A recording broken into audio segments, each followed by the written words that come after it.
So when we hit select on any channel, we'll first see the bank of 8 show up.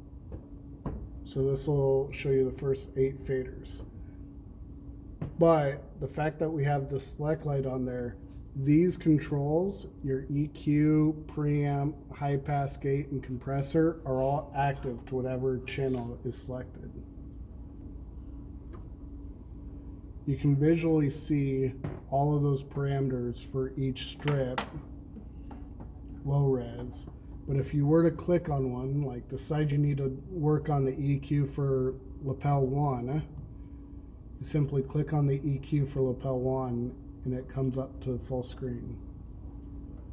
For your EQ, and you'll notice this for most of your controls, there's an in button.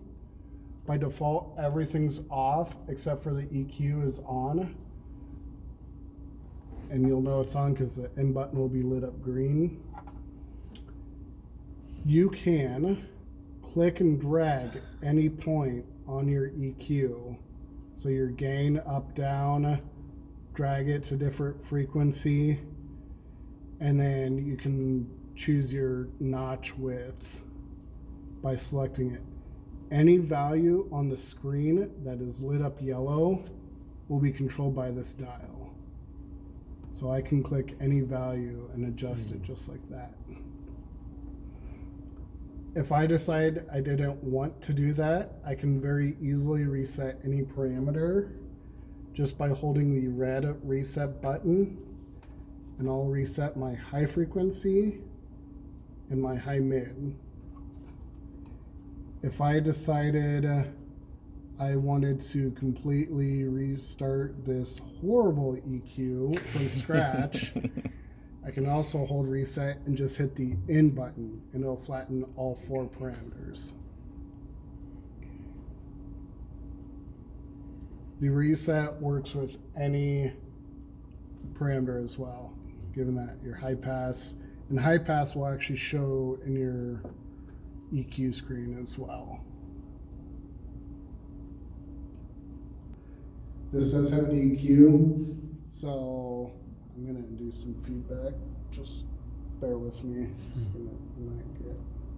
Check. Did you hear that little bit of feedback ring? Check. You can kind of see there's a peak there just below 200 hertz. Let me see if I can induce some feedback. There we go.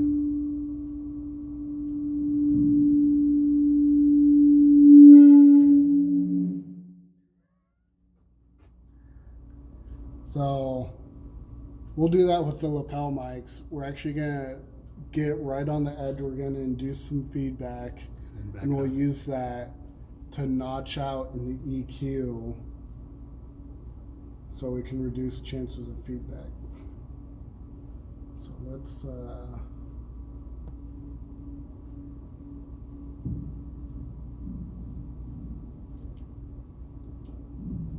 check.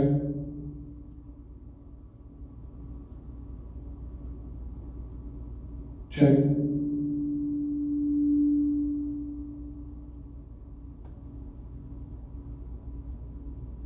Check.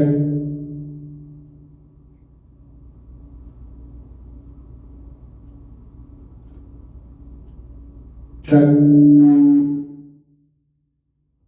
I got off hand quick. Check. Check, check, check. Check, check. Now we're not getting any of those rings. Now that I brought it back down to a reasonable volume, check, check, check, we're not getting any of that. So by just getting it to that point where it's starting to feed back, and I might have gone a touch too far as you saw, typically you can get it to just kind of sit there and ring without getting out of control. Once you find that point, you can find those and notch them out with your EQ. Cool. And now you shouldn't get any feedback ringing there at a usable level. Right. And actually, I can probably push that a little more. Check, check, check. No rings now. Man. And that's out here in front of the speakers, no less. That's amazing. Yeah. Now, in the lapel, you're not going to get that. But right. yeah. so that's a good way of using the EQ, using your RTA with your EQ to, And RTA is a real-time analyzer, correct? yes. Okay. Did I see correctly? Frequency knob, you would turn that to get it to that frequency that was spiking. Yep, so frequency, it's gonna move it left and right across. You can see your frequency range listed at the bottom. So, and you'll see it written right there.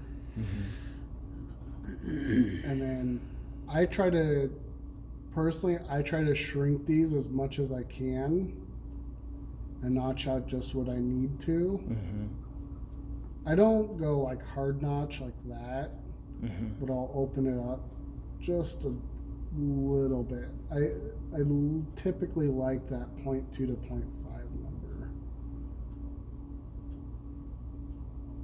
I don't fully understand all those numbers once you get down here to like 1/6, 1/9.